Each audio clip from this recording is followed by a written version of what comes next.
자리미와 민지와 함께 같은 고등학교로 진학한 아람이. 그런데 화이트데이인 날에 자리미는 누군가에게 사탕을 잔뜩 받아온 걸 보게 된다. 아람이는 누군진 몰라도 이 애가 자리미를 굉장히 좋아하는구나 라고 직감적으로 느낄 수 있었다. 왜냐하면 좋아하지도 않는데 이렇게 잔뜩 먹을 걸 줄 리가 없다고 생각했으니까. 그런데 어느 비가 오던 날에 분명 우산을 가져왔는데 갑자기 사라져서 난감해하고 있을 그때 공주형이 자리미에게 우산을 씌워주기 위해 왔다. 아람이는 이때 공주형을 처음 보았고 그리고 이렇게 생각했다. 생각보다 괜찮은 애인가 보네. 그 후로도 공주형은 자리미에게 잘 보이려고 애쓰는 것처럼 보였고 수련회 장기자랑에서 고백을 하면서까지 자리미에게 구애하기도 했다. 그렇지만 자리미 역시 성격상 이를 좋아할 리는 없었다. 그런데 아람이는 의아했다. 그렇게 싫으면 차단하면 될걸 왜 굳이 차단을 안 하는지. 이를 보고 아람이는 자리미가 그래도 공주형이 싫은 건 아닌가 보구나 라고 생각했다. 하지만 계속해서 자리미는 그런 게 아니라고 했고 친구들과 함께 왜 차단 안 하는지에 대해 추궁하자 자리미는 말했다.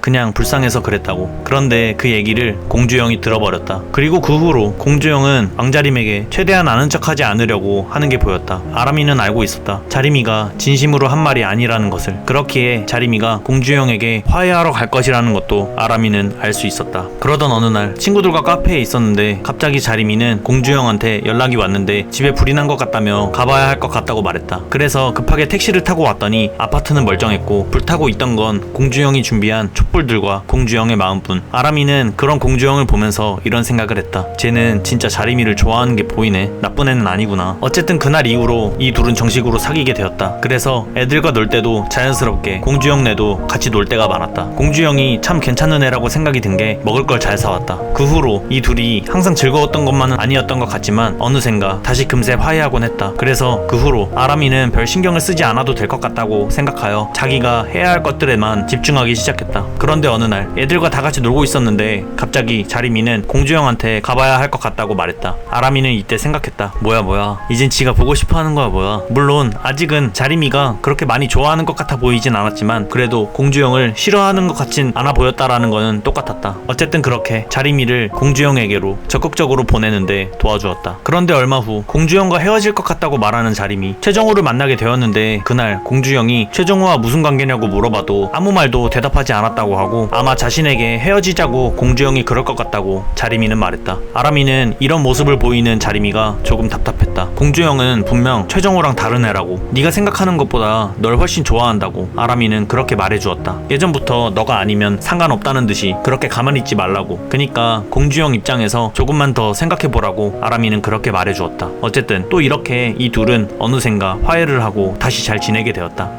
그렇게 자리미에게 신경이 덜 쓰여지려고 하려던 어느 날 문득 아람이는 민지의 시선이 신경이 쓰였다. 체육대회 때 어떻게 하다 보니 자리미와 이경우가 커플 경기에 출전하게 되었는데 민지는 이경우 쪽을 바라보면서 약간 묘한 표정을 짓고 있었기 때문이었다. 그때 아람이는 이런 생각을 했다. 뭐야, 민지는 이경우를 좋아하는 건가? 그래서 아람이는 민지를 도와주려고 했다. 자리미 대신 민지가 이경우와 같이 게임을 할 수 있도록 최대한 자연스럽게 도와주었다. 그런데 정작 민지는 거부했다. 아람이는 민지가 대체 왜 거부한 건지 이해가 가질 않았다. 그런데 어느 날 다른 반에 방해슬이라는 애가 양민지에게 이경우 좀 소개시켜달라고 하는 소리가 들렸고 양민지는 이를 거절하지 못해하며 난감해하고 있는 걸 보게 되었다. 아람이는 그런 양민지가 이해가 되질 않았다. 아니 지가 좋아하면서 대체 왜 거절을 못하는 거지? 그래서 아람이는 양민지에게 말했다. 너 쟤한테 이경우 소개시켜주게? 소개시켜주지 마. 너 이경우 좋아하잖아. 이 말을 한순간 정적이 흘렀다. 딱 봐도 양민지는 당황한 것처럼 보였는데 아니라고 잡아떼기 바빴다. 아람이는 확신하고 있었다. 양민지가 이경우를 좋아한다는 것을. 왜냐하면 뭐만 하면 계속 이경우만 쳐다보고 있던 양민지였으니까. 그렇지만 계속해서 아니라고 하는 양민지였기 때문에 전부터 왜 이렇게 솔직하지 못한 것인지 짜증나기만 해서 그냥 신경 쓰지 말자고 생각하고 그렇게 신경 쓰지 않으려고 했다. 그런데 역시나 결국 양민지는 이경우와 방해슬을 소개시켜줬고 양민지는 그 둘 사이에서 힘들어하는 게 눈에 보였다. 아람이는 대체 왜 굳이 저렇게까지 하는지 양민지가 이해가 가질 않았다. 그리고 카페에 친구들과 모였을 때도 양민지는 은근히 방해슬을 뒷담화하기 시작했고 거기에 이경우도 웃기다면서 처음엔 맘에 안 들다고 해놓고 왜 이제 와선 사귀는 거냐고 약간 비꼬아서 말하기 시작했다. 아람이는 이전에 생각하던 양민지의 모습이 또 나타난다고 생각했다. 자리미가 힘들 때 알아서 자리미의 곁을 떠나버렸던 양민지. 그런데 어느 순간 또 다시 둘은 화해를 했기 때문에 자신이 잘못 바라봤을 거다라고 생각하며 양민지는 이전의 박효린과는 다를 것이다 라고 그렇게 생각했고 양민지를 다시 친구로 생각하자고 그렇게 생각했는데 결국은 점점 이전에 생각했던 그대로 양민지는 그런 모습을 보이려 했다. 그런데 어느 날 친구들과 여행을 갔다 오고 나서인가부터 양민지는 정상훈이라는 애와 연락을 하고 있다는 얘기를 듣게 되었다. 뭐야, 이 경우는 잊은 건가? 라는 의구심은 들었지만 그냥 신경 쓰지 말자고 그렇게 아람이는 생각했다. 그렇게 평범한 하루하루를 보내고 있던 어느 날 갑자기 체육관에서 알던 남궁지수와 복도에서 만났다. 얘는 뜬금없이 내 친구들을 소개 좀 시켜달라고 했고 아람이는 이 애한테 자신의 친구들을 소개시켜주기 싫었다. 그러자 남궁지수는 말했다. 스파링해서 자신이 이기면 여자 소개 좀 시켜달라고. 만약 자신이 지면 먹을 거 사주겠다고. 아람이는 당연히 오케이 했다. 질 거라고 생각을 안 했으니까. 그리고 그렇게 그날 하교를 한 후 체육관에서 스파링을 하게 되었다. 얘는 한 팔로만 하긴 했지만 아람이 생각대로 아람이가 이기게 되었다. 그날부로 이 애는 아람이에게 있어 매점 셔틀이 되었고 항상 틈만 날 때면 교실로 찾아와 대결을 신청하곤 했다. 물론 항상 아람이는 이겼다.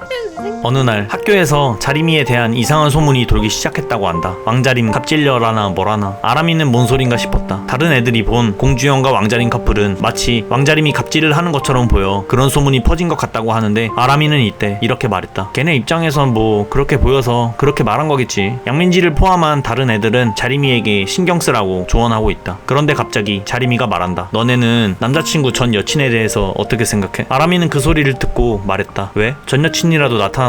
애들 반응을 보니 진짜인가 보다. 그러고 나서 자림이와 함께 가다가 복도에서 공주영을 마주쳤는데 공주영이 어쩔 줄 몰라 하는 모습을 보고 그리고 둘의 서먹서먹한 사이를 보고 아람이는 느꼈다. 전 여친이 나타난 게 맞나 보구만. 이전에 이 둘이 싸우던 말던 남들이 이 둘이 싸웠을 때 뭐라고 하던 말던 아람이는 신경 끄려고 했다. 어차피 저 둘의 일이고 저 둘이라면 알아서 잘 해결해 나갈 테니까. 이번에도 그러려고 했다. 그런데 카페에서 애들끼리 이야기하는 소리를 듣고 약간 거슬렸다. 그 애가 어떤 애인지도 모르고 이렇게 막 까대기만 하는 그 소리가 팩트도 아닌데 팩트인 것처럼 말하는 이 얘기들이 살짝 거슬려서 그래서 중간중간에 팩트만 얘기하자고 말했다. 그리고 또 며칠이 지나 친구들과 오랜만에 노래방에 왔는데 통 노래도 부르지 않던 자림이가 갑자기 선곡을 하기 시작했다. 아람이는 이때 생각했다. 신경이 많이 쓰이긴 하나 보네. 그 전 여친이라는 애가. 근데 노래도 진짜 한결같이 못하네. 그렇지만 자림이와 공주영이라면 아무 걱정할 필요가 없다고 생각했기에 그렇게 신경이 가진 않았다. 그런데 양민지는 아니었다. 양민지의 썸남인 정상훈과 데이트를 하는 날, 그 애와 데이트를 나가는 날에 친구들과 같이 그 애를 약간 조롱하면서 말하곤 했다. 아람이는 이 카톡을 보며 생각했다. 뭐야, 결국 좋아하는 것도 아닌데 대체 왜 만나러 가는 거야? 얘 진짜 뭐 하는 거지? 정상훈이라는 애는 양민지 엄청 좋아하는 것 같던데. 그런데 그 순간 갑자기 고무의 실루엣이 머릿속에 떠올랐고 아람이는 너무나 화가 나 그만 핸드폰을 책상에 내려놓았다. 그리고 데이트를 갔다 오고 나서 친구들과 카페에 모였을 때도 정상훈에게 마음이 있는 건지 없는 건지 잘 모르겠다는 애매한 말을 할 뿐이었다. 아람이는 이때 양민지가 이해가 가질 않았다. 아니, 정상훈을 좋아하는 것도 아니면서 대체 왜? 이경우를 좋아하는 건 그렇다 쳐도 걔를 좋아하지도 않으면서 이러는 거는 걔를 갖고 노는 거 아닌가? 그래서 아람이는 양민지에게 더 이상 그 애 갖고 노는 거 아니면 빨리 끝내라고 말했다. 그랬더니 양민지는 뭘 갖고 노는 거냐며 정색을 하기 시작했고 아람이는 맘도 없는데 그러는 거면 갖고 노는 거지 않냐고 말했다. 양민지는 에이 몰라 하면서 그냥 말을 잘라버렸다. 그런데 자림이가 양민지에게 생일 파티 언제 할 거냐고 물었다. 그리고 스케줄을 맞추면서 이경우 생일 파티가 조만간이라고 얘기도 했다. 그 얘기를 듣더니 갑자기 양민지는 이경우 얘기에 관심을 가졌고 갑자기 이경우랑 같이 생일 파티 할까? 라는 제안을 하기도 했다. 아람이는 느꼈다. 아씨 짜증나네. 이경우 좋아하는 티 저렇게 내면서 정상원이라는 애는 갖고 논다고? 진짜 너무 속보인다. 얜 대체 뭔 생각을 하는 거야? 그렇게 시간은 또 흘러 여름방학에 아람이 외숙모네 펜션에 놀러가기 위해 친구들과 카페에 모여 이야기를 하고 있던 도중 자림이가 공주영에게 전화로 허락을 맡으려고 할 때 양민지는 거기서 공주영에게 말했다. 우리 아람이네 외숙모가 펜션 빌려주신 데서 받아갈 건데 당연히 공주영은 이해 가고 싶다는 식으로 반응했다. 그런데 공주영이 온다면 이 경우도 정상훈도 올 텐데 아람이는 대체 양민지가 속으로 뭔 생각을 하는지 도통 알 수 없다고 생각했다. 그렇게 며칠 뒤 양민지의 생일 때였는데 정상훈이 양민지에게 뭔가를 선물했고 그건 목걸이였다. 아람이는 얘가 이경우를 좋아하는 건지 정상훈과 잘해보려고 하는 건지 도무지 알기가 힘들었다. 그런데 정작 바다로 놀러가는 날이 되었을 때 양민지의 목엔 정상훈이 준 목걸이가 걸려있었고 그걸 본 아람이는 뭐지? 정상훈으로 결정한 건가? 라는 생각을 했다. 어쨌든 그렇게 외숙모네 펜션에 놀러가게 되었고 아람이는 보고 싶었던 외숙모를 오랜만에 보게 되어 너무나 좋았다. 애들과 같이 바닷가로 놀러가서 놀기도 했고 밤에는 고기도 구워 먹었다. 그런데 자꾸 신경 쓰고 싶지 않아도 양민지가 이경우를 계속해서 쳐다보는 게 눈에 거슬렸다. 지 썸남도 이 자리에 있는데 대체 왜 저러는지. 게다가 목걸이도 뺀 걸 보고 아람이는 이렇게 생각했다. 와 진짜 가지가지한다. 얘는 정상훈을 그냥 우습게 생각하는구나. 그래서 아람이는 양민지에게 말했다. 야 확실하게 니 그딴 식으로 구는 거 보기 싫은데 싫으니까. 아람이는 민지의 저런 행동을 볼 때마다 왠지 모르게 이전에 고모가 했던 행동과 너무 비슷하다고 생각했고, 신경 쓰고 싶지 않아도 자꾸만 고모와 같은 행동을 하는 양민지를 볼 때마다 이전에 고모에 대한 기억이 자꾸 떠올라서 괴로웠다. 그리고 두 번째 날이 되어서도 친구들과 함께 즐거운 시간을 보냈고, 그 와중에 양민지는 정상훈과 또 잘 해보려는 듯해 보여서 아람이는 이제 양민지가 제대로 마음을 잡았나? 라는 생각을 하곤 했다. 그러다 시간이 지나 펜션으로 돌아왔고, 단체 게임을 해서 지는 팀이 벌칙 음료를 마시기로 했는데, 마시는 애들마다 전부 속이 안 좋다고 이야기를 해대니 아람이는 무언가가 이상하다고 판단했다. 그래서 안경민이 먹던 음료의 냄새를 맡아보니 술 냄새가 났고, 그 범인은 오바람이었다. 아람이는 이때 진심으로 오바람을 죽이고 싶었다. 놀던 분위기는 파악이 되었고, 양민지는 술 취한 채로 어딘가로 나가길래 아람이는 걱정이 되었다. 그래서 재빨리 양민지의 뒤를 쫓았는데, 따라가니 그곳엔 양민지와 이경우가 나란히 앉아서 이야기를 하고 있었고, 양민지는 이경우에게 어제 고백받았다는 소리를 하고 있었다. 그리고 이경우에게 자신의 마음을 고백하고 있었다. 이경우는 이를 거절했고, 양민지는 그렇게 혼자 벤치에 남아 한참을 울었다. 아람이는 저런 양민지가 이해가 되질 않았다. 대체 뭐 하는 건지. 그래서 그대로 다시 펜션으로 발길을 돌렸다. 다음날이 되었고, 아람이는 양민지가 이제 제대로 된 선택을 내리겠지? 라고 생각하며 마지막으로 양민지에게 물었다. 야, 이제 정한 거야? 양민지는 응이라고 대답했고, 아람이는 이경우에게 고백한 것을 정상훈에게 티내지 말았으면 해서, 그래서 걔한테 티내지 말라고 말했다. 그리고 이젠 더 이상 신경 쓰지 않아도 될 것이라고 아람이는 그렇게 생각했다.